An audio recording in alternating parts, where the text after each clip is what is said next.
Muito bem, amados e queridos irmãos e ouvintes do nosso quadro Vivendo a Palavra, a paz do Senhor Jesus, pela graça de nosso Senhor Jesus Cristo. Estamos chegando aqui, mais uma vez, nesse dia, para lermos juntos com você mais um capítulo da Bíblia Sagrada, a Palavra do Senhor. Glória a Deus por você que está aí com este propósito maravilhoso de ler juntos a Palavra do Senhor. Que Deus possa continuar renovando a alegria, o gozo no seu coração pela Palavra do Senhor.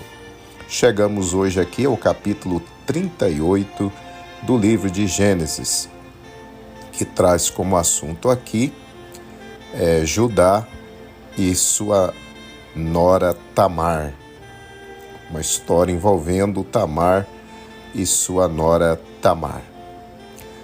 Capítulo 38, versículo 1.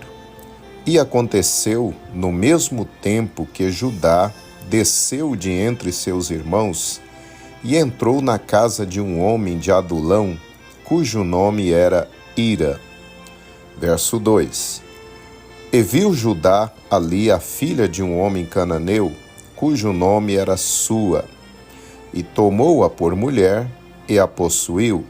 Verso 3. E ela concebeu e deu à luz um filho e chamou seu nome Er. Verso 4. E tornou a conceber e deu à luz um filho e ela chamou seu nome Onã. Verso 5. E continuou ainda e deu à luz um filho e chamou seu nome Selá. E Judá estava em Quezibe quando ela o deu à luz. Verso 6. Judá, pois, tomou uma mulher para Er, o seu primogênito, e o seu nome era Tamar. Verso 7. Er, porém, o primogênito de Judá, era mau aos olhos do Senhor. Por isso o Senhor o matou. Verso 8. Então disse Judá a Onã: Toma a mulher do teu irmão e casa-te com ela e suscita descendência a teu irmão. Verso 9. Onã, porém, soube que essa descendência não havia de ser para ele. E aconteceu que, quando possuía a mulher de seu irmão, derramava o sêmen na terra, para não dar descendência a seu irmão. Verso 10. E o que fazia era mal aos olhos do Senhor, pelo que também o Senhor o matou. Verso 11. Então disse Judá a Tamar sua nora: Fica-te viúva na casa de teu pai, até que Selá, meu filho, seja grande. Porquanto disse, para que porventura não morra também este como seus irmãos. Assim se foi Tamar e ficou na casa de seu pai. Verso 12. Passando-se, pois, muitos dias, morreu a filha de Sua, mulher de Judá. E depois de consolado Judá, subiu aos tosqueadores das suas ovelhas em Timna, ele e Ira, seu amigo, o Adulamita. Verso 13. E deram aviso a Tamar, dizendo: Eis que o teu sogro sobe a Timna, a tosquear as suas ovelhas. Verso 14. Então ela tirou de sobre si os vestidos da sua viuvez e cobriu-se com o véu, e envolveu-se, e assentou-se à entrada das duas fontes que estão no caminho de Tina, porque via que Selá já era grande, e ela não lhe fora dada por mulher. Verso 15. E vendo-a Judá, teve-a por uma prostituta, porque ela tinha coberto o seu rosto. Verso 16. E dirigiu-se a ela no caminho, e disse: Vem, peço-te, deixa-me possuir-te, porquanto não sabia que era sua nora. E ela disse: Que darás para que possuas a mim? Verso 17. E ele disse: Eu te enviarei um cabrito do rebanho. E ela disse: Dar-me-ás penhor até que o envies? Verso 18. Então ele disse: Que penhor é que te darei? E ela disse: O teu selo e o teu cordão e o cajado que está em tua mão. O que ele lhe deu, e possuiu-a, e ela concebeu dele. Verso 19. E ela se levantou e se foi, e tirou de sobre si o seu véu, e vestiu os vestidos da sua viuvez. Verso 20. E Judá enviou cabrito por mão do seu amigo, o adulamita, para tomar o penhor da mão da mulher, porém não a achou. Verso 21. E perguntou aos homens daquele lugar, dizendo: Onde está a prostituta que estava no caminho junto às duas fontes? E disseram: Aqui não esteve prostituta alguma. Verso 22. E tornou-se a Judá e disse: Não a achei. E também disseram os homens daquele lugar: Aqui não esteve prostituta. Verso 23. Então disse Judá: Deixa ficar com o penhor, para que porventura não caiamos em desprezo. Eis que tenho enviado este cabrito, mas tu não a achaste. Verso 24. E aconteceu que, quase 3 meses depois, deram aviso a Judá, dizendo: Tamar, tua nora, adulterou, e eis que está grávida do adultério. Então disse Judá: Tirai-a fora, para que seja queimada. Verso 25. E tirando-a fora, ela mandou dizer a seu sogro: Do homem de quem são estas coisas eu concebi. E ela disse mais: Conhece, peço-te, de quem é este selo, e este cordão, e este cajado. Verso 26. E conheceu-os Judá, e disse: Mais justa é ela do que eu, porquanto não a tenho dado a Selá, meu filho. E nunca mais a conheceu. Verso 27. E aconteceu ao tempo de dar à luz, que havia gêmeos em seu ventre. Verso 28. E sucedeu que, dando ela à luz, que pôs fora a mão, e a parteira tomou-a, e atou em sua mão um fio encarnado, dizendo: Este saiu primeiro. Verso 29. Mas aconteceu que, tornando ele a recolher a sua mão, eis que saiu o seu irmão, e ela disse: Como tu tens rompido, sobre ti é a rotura. E chamaram o seu nome Pérez. Verso 30. E depois saiu o seu irmão, em cuja mão estava o fio encarnado, e chamaram o seu nome Zerá.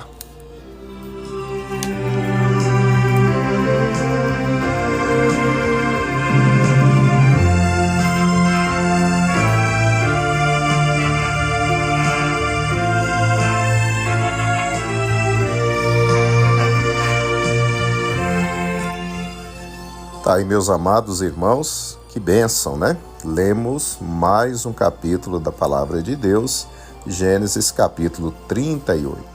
Meus amados, para a nossa meditação de hoje, eu quero reler com você os versos 24 ao 26, que nos dizem assim: E aconteceu que, quase 3 meses depois, deram aviso a Judá, dizendo: Tamar, tua nora, adulterou, e eis que está grávida do adultério. Então disse Judá: Tirai-a fora, para que seja queimada. Verso 25. E tirando-a fora, ela mandou dizer ao seu sogro: Do homem de quem são estas coisas eu concebi. E ela disse mais: Conhece, peço-te, de quem é este selo, e este cordão, e este cajado? E conheceu-os Judá, e disse: Mais justa é ela do que eu, porquanto não a tenho dado a Selá, meu filho. E nunca mais a conheceu.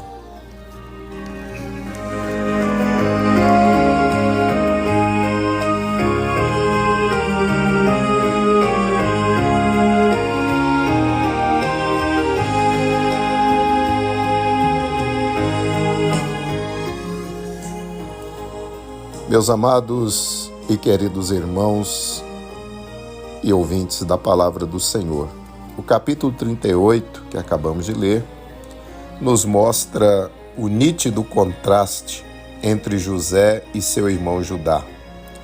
Enquanto José demonstrará, como veremos nos próximos capítulos, ser puro em seu comportamento em meio aos ímpios egípcios, Judá deixa transparecer neste capítulo seu caráter deformado. Para começar, Judá casa-se com uma cananeia e tem 3 filhos com a mesma. Os primeiros 2 foram mortos pelo próprio Deus, pelo seu comportamento maligno. Judá, com certeza, meus amados, tinha conhecimento do verdadeiro Deus, o Deus de seu pai, Jacó. Ele conhecia os santos princípios do Senhor Jeová. Porém, além de não viver de acordo com esses princípios, como podemos observar, muito menos ele ensinou aos seus filhos esses princípios. Assim, estes, com certeza educados principalmente pela sua mãe, que era cananeia, se comportaram de forma maligna e foram mortos pela mão de Deus. Após a morte de seu segundo filho, chamado Onã, devido este ter se rebelado contra um dos princípios de Deus, para aquele tempo, que seria chamado depois de a lei do levirato, que determinava que se um irmão morresse sem deixar filhos, o irmão dele deveria se casar com a viúva e gerar filho. Este filho seria considerado descendência do irmão falecido. Onã não quis cumprir o seu papel e, além disso, fez uso de um ato abominável aos olhos de Deus, pois evitava que o sêmen fosse introduzido dentro do ventre da viúva do seu irmão, para que então não gerasse o filho ao seu irmão conforme a lei do levirato determinava. Deus então traz justo julgamento sobre ele. Após a morte de Onã, Judá faz uma promessa à viúva deste, Tamar. Ela deveria aguardar seu outro filho, Selá, atingir a maioridade. Quando chegasse esse momento, o mesmo então se casaria com ela. Tamar aguardou. Selá se tornou homem, mas Judá não cumpriu a sua promessa. Tamar então fez uso de uma estratégia enganosa para chamar a atenção de Judá e, quem sabe, se vingar dele por ter sido iludida pelo mesmo. Ela finge que era uma prostituta e se postou ali num caminho entre 2 fontes que havia naquele lugar, e ela sabia que Judá iria passar por ali em uma época festiva, quando Judá tosqueava as suas ovelhas. Judá passa por ali e cai no laço que Tamar havia armado. Ele, pensando que ela era uma prostituta, tem relações com ela, com a própria nora, claro, sem o saber. Ela, após o ato, se retira, tira o disfarce, os seus vestidos que as viúvas usavam, aliás, que as prostitutas usavam, e volta a colocar os seus vestidos de viúva. Judá manda seu amigo procurá-la para efetuar o pagamento e retirar o penhor ou a garantia que ele havia deixado com ela, a suposta prostituta. o seu lenço, o seu selho e o seu cajado. Claro que ela não foi encontrada. Diz o texto bíblico que quase 3 meses depois, alguém avisou a Judá que sua nora Tamar havia se prostituído e estava grávida por conta disso. Meus amados irmãos, foi quando Judá, numa explosão de ira, profere o veredito a respeito de Tamar. Tire-a para fora, para que seja queimada. Era o destino de alguém, de uma mulher que traísse os votos de um casamento. Era a morte, seria queimada. Tamar, então, que estava de posse dos penhores ou as garantias de pagamento que Judá havia deixado com ela, no caso, o lenço, o seu selo e o cajado, envia os mesmos com a seguinte denúncia: eu engravidei do homem a quem pertence este lenço, este selo e este cajado. Meus queridos, foi quando a consciência de Judá foi despertada. Ele havia cometido um erro pior que o dela. Ele faltou com sua palavra, sua promessa dada à sua nora. Tamar não foi morta e Judá assumiu os gêmeos que nasceram daquele ato, daquela relação que ele tivera com a sua própria nora. Pérez e Zerá foram os filhos que nasceram. Meus amados irmãos, nós devemos tomar muito cuidado com os julgamentos precipitados que fazemos com respeito aos erros e falhas que os outros cometem,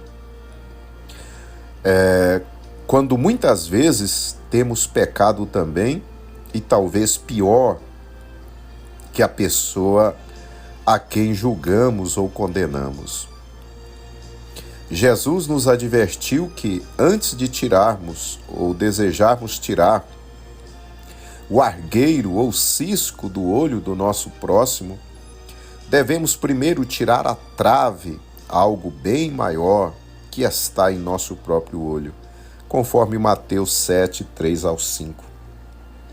Em João capítulo 8, Jesus também diz aos acusadores daquela mulher que fora surpreendida em ato de adultério, que eles queriam que ela fosse morta. Jesus então disse a eles: aquele que estiver sem pecado, seja o primeiro a tirar a pedra contra ela. Como vemos, ninguém se atreveu. Todos também eram pecadores. Mas, meus amados irmãos, nós seres humanos somos assim mesmo. Somos tolerantes, longânimos com nossas próprias falhas e erros, mas somos apressados em condenar, em julgar, exigir condenação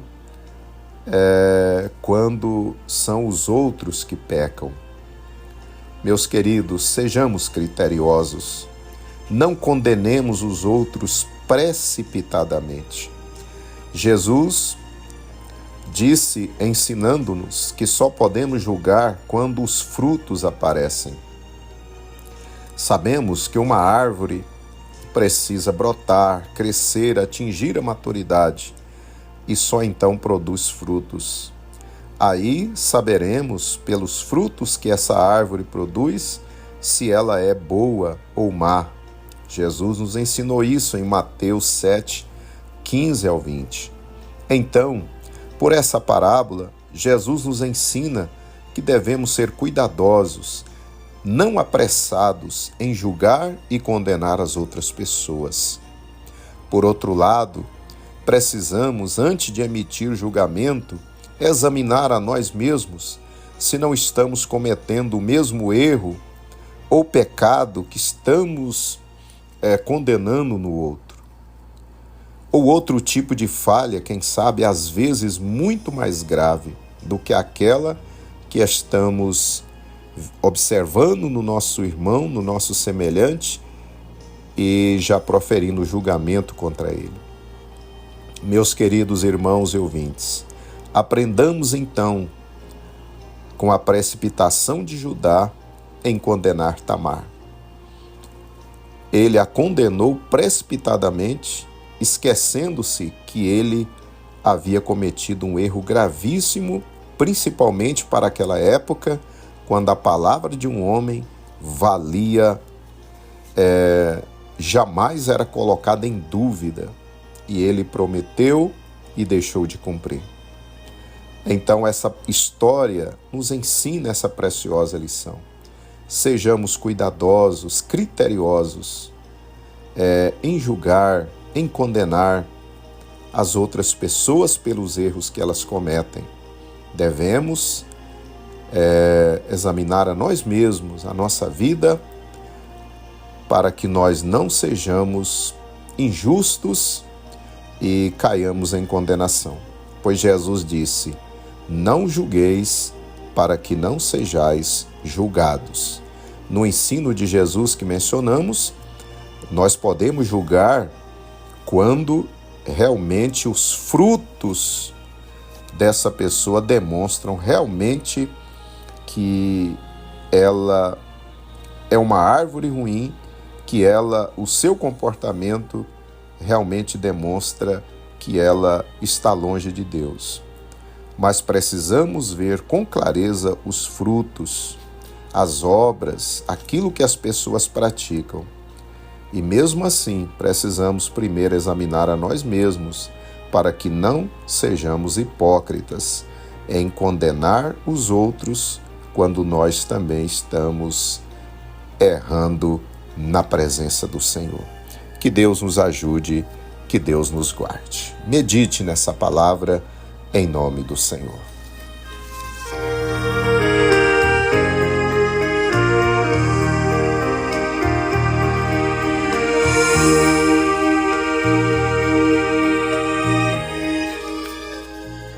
Oremos juntos, meus amados irmãos. Senhor nosso Deus, nós te damos graças por mais esse dia e por essa palavra, Senhor, de orientação, essa palavra de despertamento que o Senhor nos tem trazido sobre o perigo de nós emitirmos julgamento ou condenação de forma precipitada.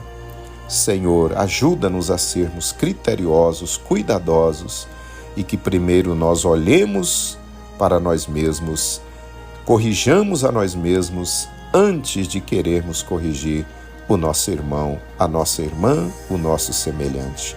Ajuda-nos por tua graça, em nome de Jesus. Amém.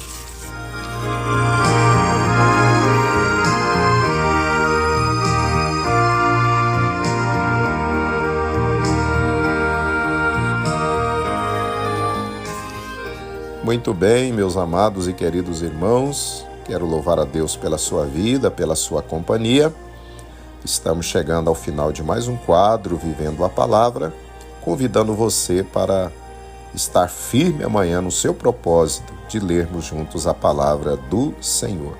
Que Deus te dê um dia de muita bênção, de muita paz na presença do Senhor. Fique na paz do Senhor Jesus.